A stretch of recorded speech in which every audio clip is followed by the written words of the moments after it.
Selamat datang di channel Kaiden Harvey. Film kali ini dari negeri jiran. Mengisahkan seorang mantan polisi yang ingin membalas dendam almarhum istrinya kepada pihak kepolisian. Banyak nyawa yang melayang akibat perbuatannya, bagaimana mereka bisa mengakhiri kasus ini? Kita tonton bersama-sama. Terima kasih support kalian atas channel ini.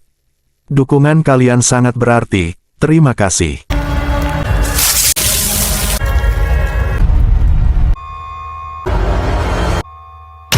Di sebuah kamar hotel, seorang pria kemayu berkata kalau dia sudah melakukan ini selama 20 tahun, dan tidak ada yang berani macam-macam denganku.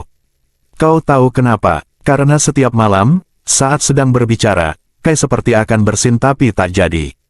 Lalu pria itu kembali melanjutkan kalau setiap malam, ketika aku tidur dan saat bangun ketiakku basah dan itu petanda seseorang sedang mempermainkanku. Lalu Kai bersin. Chow yang melihat teriak histeris, karena ingus Kai keluar, cepat bersihkan, teriaknya. Chow berkata, minggu ini aku sudah digerebek 2 kali, 5 kilo kokain hilang, semua sejak kalian berdua muncul. Sekarang bicara, di antara kalian berdua siapa yang polisi? Sunny berkata omong kosong, aku tak ada hubungannya dengan itu. Buktikan, ucap Chow. Kau pernah lihat polisi selembek ini? Tanya Sunny. Baik kalau kau lembek, bagaimana dengannya? Sambil menunjuk Kai. Baiklah, aku tanya apa bisa seorang polisi membunuh orang tak bersalah? Tanya Chow. Mana aku tahu, ucap Sunny, kita bukan polisi, kita gangster.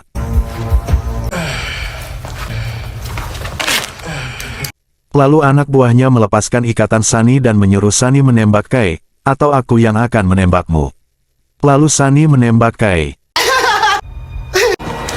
Bos Chow senang melihat nyalinya Sunny, langsung mengangkatnya menjadi asisten pribadinya.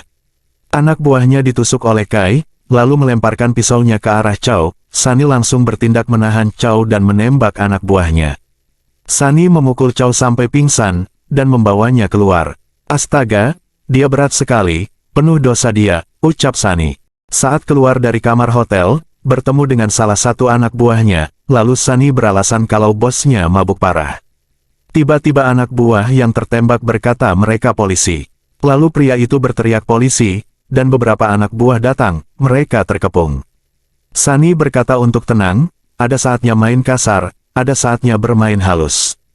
Kai yang dengan emosi bertanya, apa kalian tangguh, mari bersikap bijaksana, kenapa pakai parang, apa kau ingin mati, apa hidup tidak berharga bagimu? Sunny meminta untuk bijaksana, sekarang hanya kita berdua di sini, jangan bodoh. Chow yang mulai sadar menyuruh menyerang mereka, lalu akhirnya terjadi perkelahian.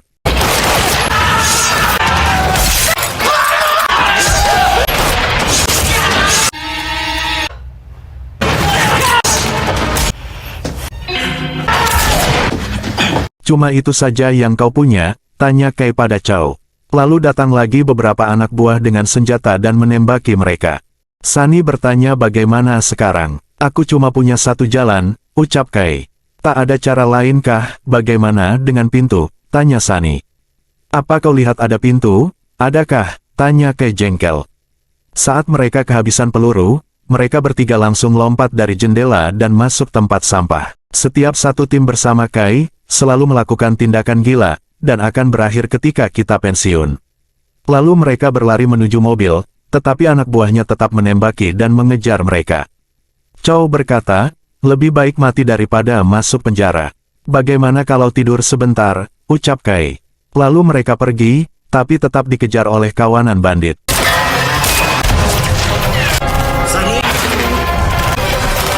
Kai memberitahukan rekannya, kalau sedang dalam perjalanan, kemudian Kai ingin membuka pintu mobil. Sunny berkata janganlah. Apa kau punya ide lain? Tanya Kai, kemudian mobil berhenti dengan membuka pintu mobil, membuat 2 bandit terjatuh.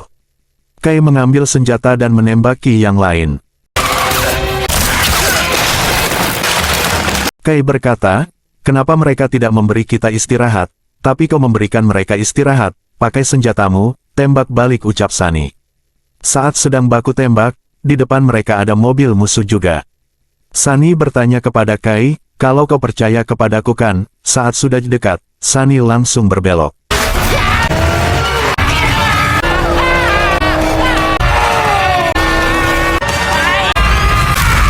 Sialnya di depan ada truk kontainer menghadang, Kai suruh injak rem, tetapi remnya blong dan persnelingnya lepas. Chow hanya berkata astagfirullahalazim, dan Kai bertanya apa kau muslim. Musuh masih menembakinya, untuknya rekan mereka datang dan menembak mereka. Beberapa akan kabur tapi sudah dikepung polisi. Chow memohon untuk tangkap aku, kurung saja aku, jauhkan aku dari mereka. Opsir Julia tak menyangka kalian punya metode untuk kegilaanmu. Sunny berkata, aku metodenya, Kai yang gila, sambil tertawa. Sedangkan Kai melihat dari kejauhan, seseorang yang dia kenal mengawasinya. Di rumah Sunny, Kai yang sedang olahraga tanpa baju. Sedangkan Sunny sibuk dengan mobilnya yang akan dijual untuk mahar pernikahannya nanti. Sunny menyuruh Kai membantu mencuci mobilnya dan bertanya apa kalian bertengkar lagi. Kai tidak menjawab dan hanya mencuci mobilnya Sunny. Mimi yang melihat Kai mencuci tanpa baju membuatnya tergoda. Sunny yang melihatnya memanggil Mimi, kenapa memeluk pohon, apa tunggu sampai pohon itu memelukmu juga. Lalu Mimi menghampirinya dan memberikan makanan yang dibuatnya untuk Kai. Anis kekasih Kai melihatnya kesal karena sudah pacaran lama, tapi Kai masih belum melamarnya, sedangkan kakaknya baru pacaran sudah akan menikah. Dan kesal melihat kekasihnya juga suka memamerkan tubuhnya ke wanita. Setelah Mimi pergi, Anis langsung mengambil semua makanan yang diberikan orang, aku akan buka kios ucapnya kesal. Anis bertanya, apa kau tidak malu selalu memamerkan tubuhmu? Sunny juga berkata, putingmu membuatku aneh, terlihat murung, tidak seperti Rambo. Sunny pun kena omel oleh adiknya, karena hanya memikirkan mobilnya, apa sudah mendapatkan cincin pernikahan, tanya Anis. Tunggu, kalian berantem kenapa aku ikut terseret, cincin bisa menunggu, tapi pembeli mobil tidak bisa menunggu. Lihatlah abangku rela menjual mobilnya untuk istrinya, kalau kita sudah berapa lama, tanya Anis ke Kai. 1138 hari. 11 jam, ucap Kai. Oh ternyata kau peduli, aku pikir tidak, lalu melemparkan baju Kai. Kai berkata, kau yang akan menikah, kenapa aku yang stres? Bukan itu masalahnya, yang aku mau tanya, kenapa kau tahan dengannya sedangkan aku abangnya saja tidak tahan, ucap Sunny. Di Penang, seorang polisi disandera dan dipaksa untuk menekan bom, penjahat itu memberi pria itu pilihan. Nyalakan bom utama, maka keluargamu akan selamat, atau serahkan istri dan anakmu, maka warga sipil akan selamat, tanggung jawabmu pada siapa? Sedangkan di seberang istri dan anaknya menunggu ayahnya datang untuk makan bersama. Pria itu tidak dapat memilih dan ingin melawannya, tapi ditembak oleh penjahat itu, lalu bom itu meledak. Di tempat lain Sunny mengajak Kai ke toko cincin agar bisa membantunya memilih cincin pernikahannya. Kai yang bingung, karena tidak pernah membeli barang untuk perempuan, lalu Kai langsung memilih cincin yang paling mahal. Sunny yang melihat terkejut dengan harganya, kenapa tidak memilih model lain?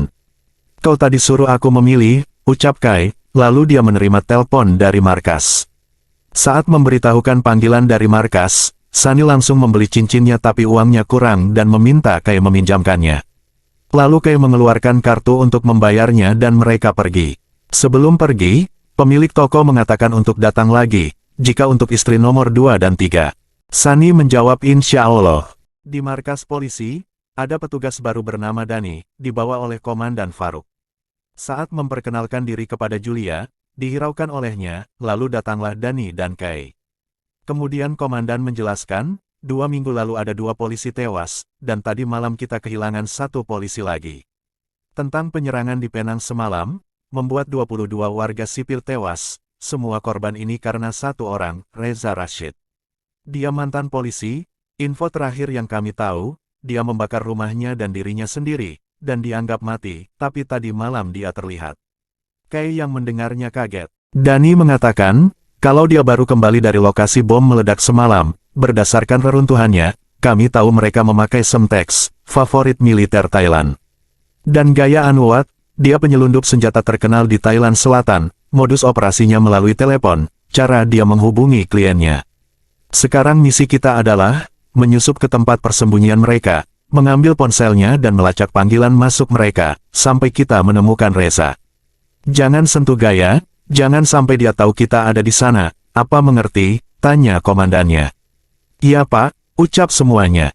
Kai bertanya, apa benar itu Reza? Komandan berkata benar, sekarang dia menjadi bandit, kau lihat seperti apa dia bukan. Kai, apa yang kita lakukan berdasarkan pada sumpah kita sebagai petugas hukum, dan aku percaya kau tahu tugasmu. Lalu Sunny menghampiri Kai dan berkata, jadi benar dia rekanmu, sekarang aku tahu dari mana kau mendapatkan sisi gilamu. Beruntung kau punya aku sekarang, atau kau sungguh kacau. Kau benar, ucap Kai. Mereka berhasil masuk tanpa sepengetahuan musuh dan berhasil mengambil tas berisi ponsel yang dicari.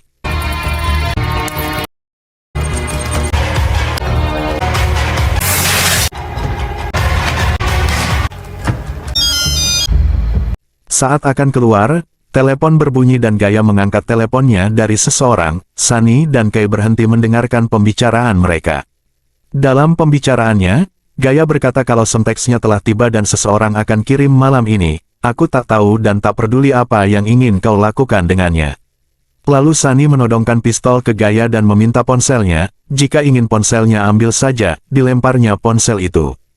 Lalu Gaya masuk ke kamar dan menembaki mereka, sedangkan Sunny berusaha mengambil ponsel yang dilemparnya. Terjadi baku tembak. Banyak musuh menghampiri mereka, dan Sunny berhasil mendapatkan ponselnya.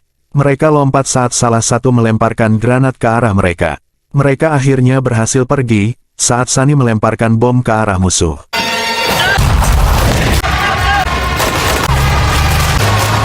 Komandan marah, karena mereka tidak hati-hati dan terjadi baku tembak.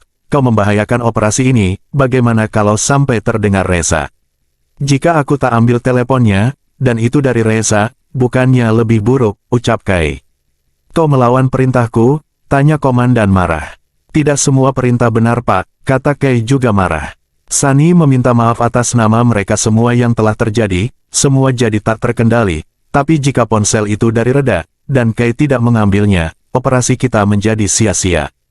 Del, retas ponsel itu, temukan Reza, aku ingin mengakhiri ini, dasar tak berguna, ucap komandan lalu pergi. Di meja makan, ibunya sibuk membahas pernikahan Sunny, sedangkan Anis agak cemberut mendengar masalah pernikahan abangnya. Saat Kai selesai makan, Anis meminta Kai menemaninya ke pasar malam, kita perlu bicara.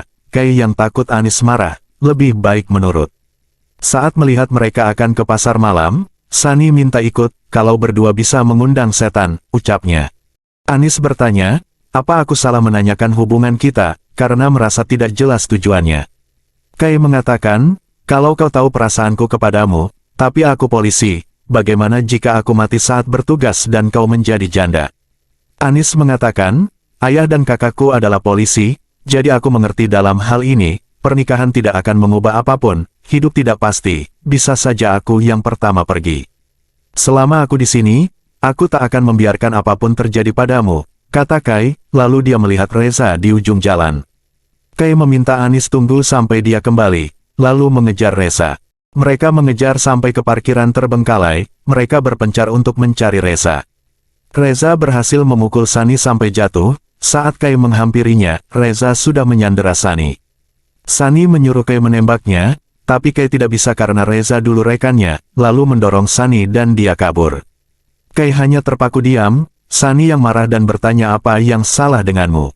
Saat Anis mengobati abangnya yang terluka, dia melihat adiknya sedang berbincang dengan temannya di luar, lalu abangnya langsung keluar. Aku menyuruhmu untuk menjaga rumahku bukan adikku, pergilah ucap Sunny. Lalu mendekati Kai yang menyendiri, lalu Kai menceritakan, kalau sudah kenal lama dengan Reza, saat melakukan misi khusus untuk teroris di Malaysia, kita harus menyelamatkan warga sipil yang berada di gedung saat akan memotong kabel bom. Reza menerima panggilan telepon dan ternyata istrinya disandera oleh mereka. Lalu Reza memukul rekannya, dan mencegah agar bomnya tidak dipotong. Reza berkata ke atasannya kalau istrinya ditahan mereka dengan panik. Aku sudah melacak panggilannya, sekarang tim menuju ke sana untuk menyelamatkan Farah, ucap komandan. Waktu tinggal 5 menit lagi, lalu komandan menghubungi Kai diam-diam untuk langsung memotong kabelnya, nyawa 300 orang terancam, misi ini tergantung padamu. Sedangkan Reza berkata kepada istrinya, seseorang akan datang menolongmu. Kai berkata, jika Reza datang kemari, polisi tak akan punya kesempatan. Aku sudah menelpon Del, untuk meminta percepat pencariannya, saat kita menemukan Reza, ini akan berakhir. Kau ingat waktu kita di pulau, lebih buruk daripada ini, kita lebih kuat sekarang, ucap Sunny. Kai menemui Del dan bertanya perkembangannya, mungkin aku bisa membantu sesuatu, dan dia melihat beberapa nomor ponsel di catatan Del.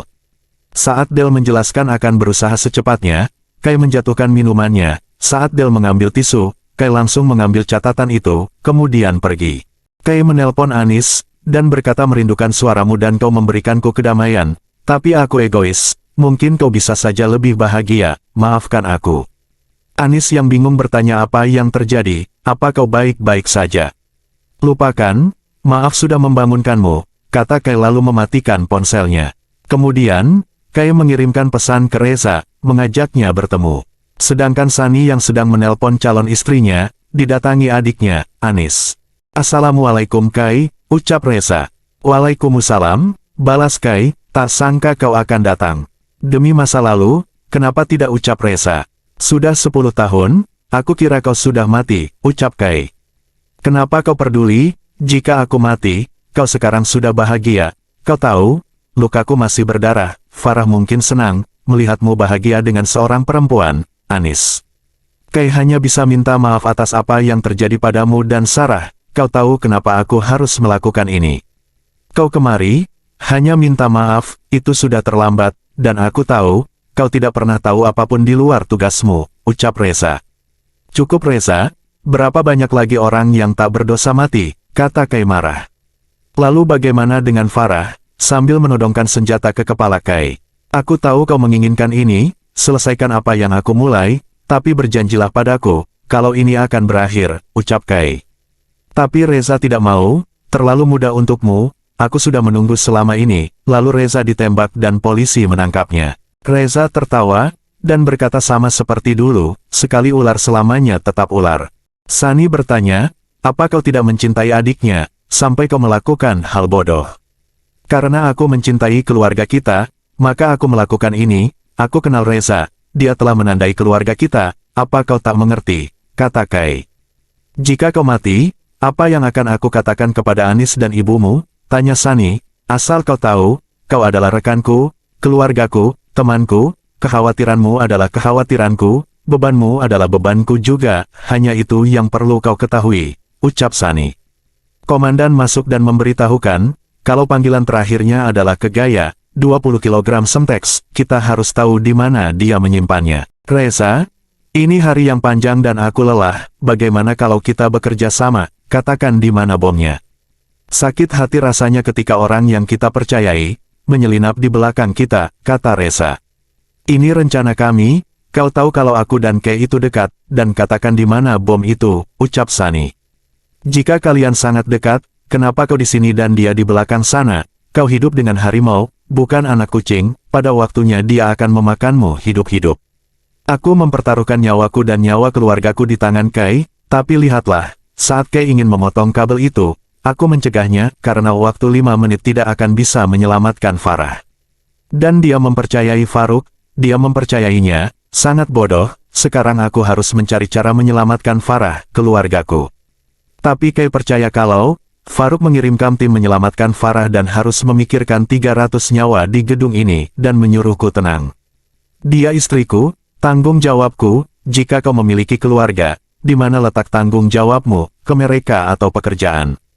Sedangkan Faruk menyuruh Kay cepat memotong, sudah kehabisan waktu, lalu tanpa sengaja Kay menembak Reza dan segera memotong kabel bom itu.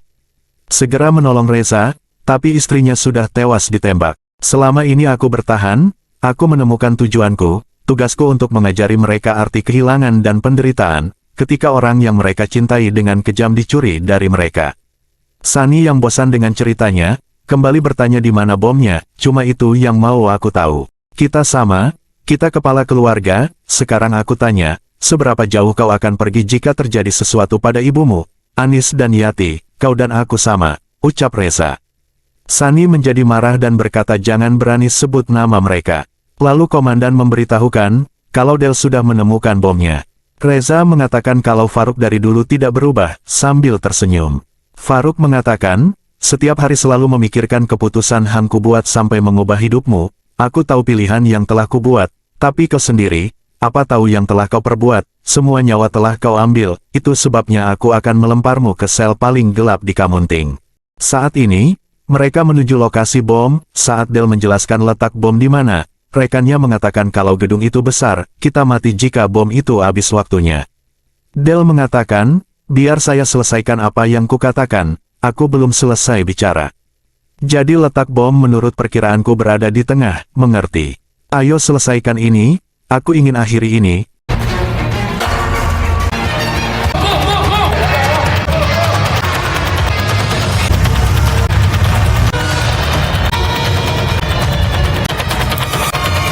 Semua tim telah memeriksa setiap lantai dan semua aman, sedangkan Reza dalam perjalanan ke penjara, berusaha kabur. Saat lengannya berdarah dia menusuk semua yang di dalam mobil.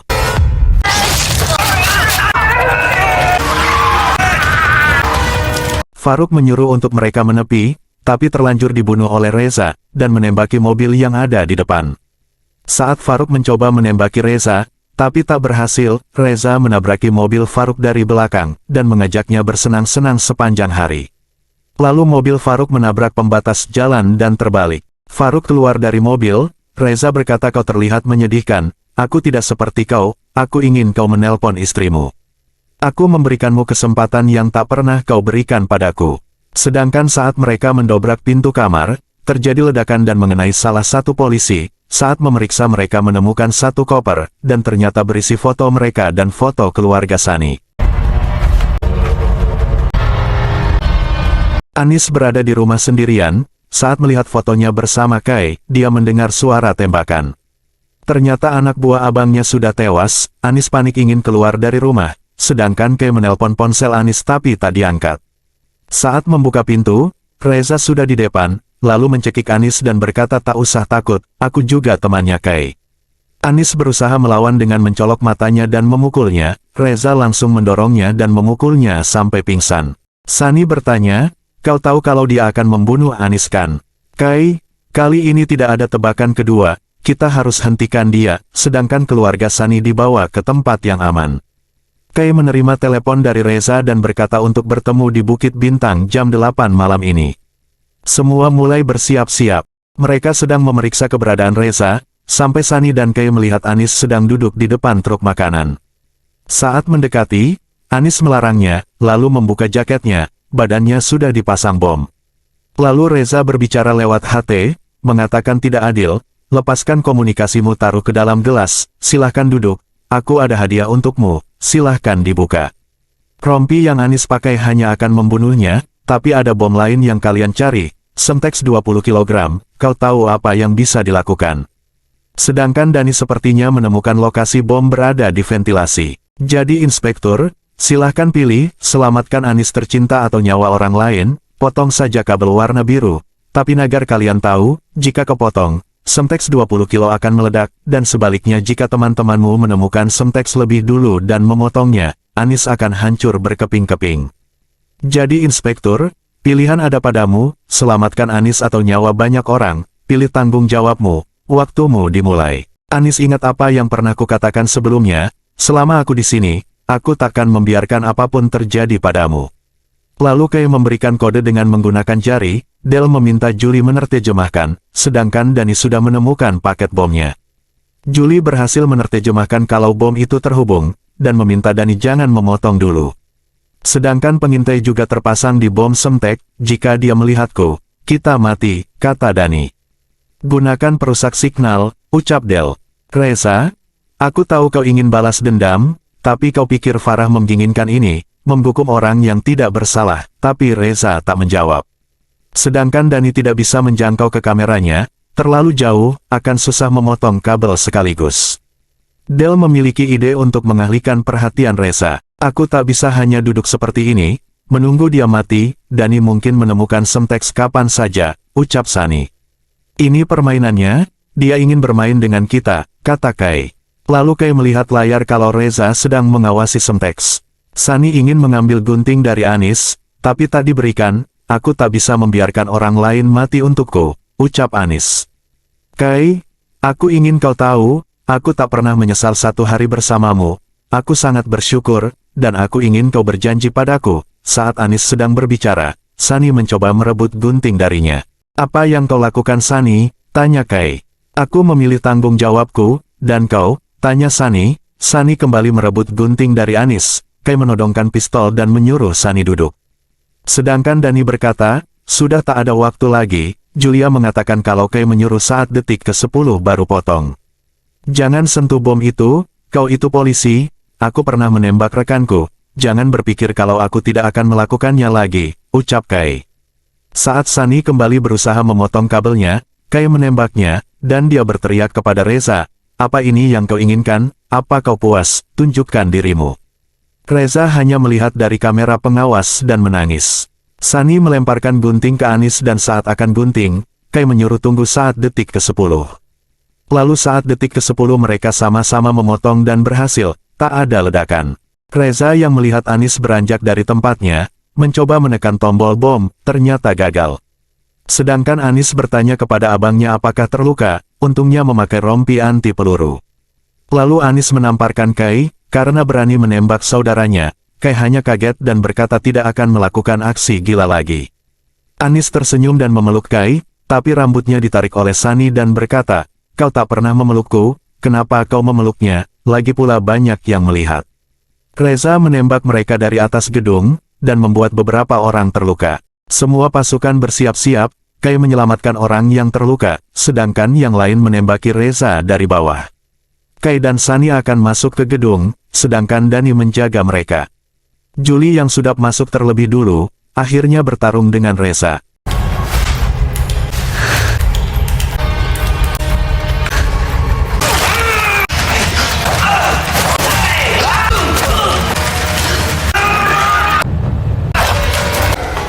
Julie pingsan, lalu mereka kembali mencari Reza, dari belakang Reza memukul Sunny.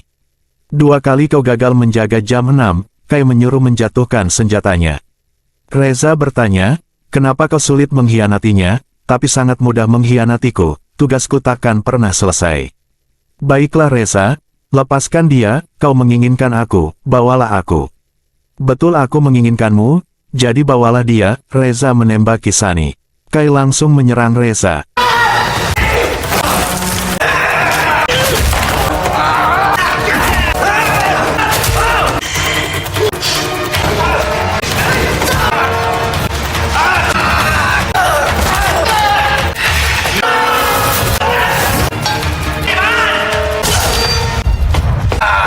Saat akan membunuhnya, Reza mengatakan kalau pagi itu, Farah memberitahuku bahwa dia sedang hamil 3 bulan, dia mengandung anakku, Kai, tapi kau mengkhianatiku, kau membunuh Farah. Kai yang mendengar tak kuasa, jatuh di hadapan Reza. Kau mengambil segalanya dariku, lalu menghajar Kai kembali. Sunny mencoba menolong Kai yang tercekik oleh Reza, dengan melukai kaki Reza. Reza berhasil mengambil pisau dan ingin membunuh Kai, Sunny dari belakang menahannya. Sedangkan Kai menarik pisau yang dipegang Reza, lalu menusukkan ke arah Reza, dan akhirnya tewas.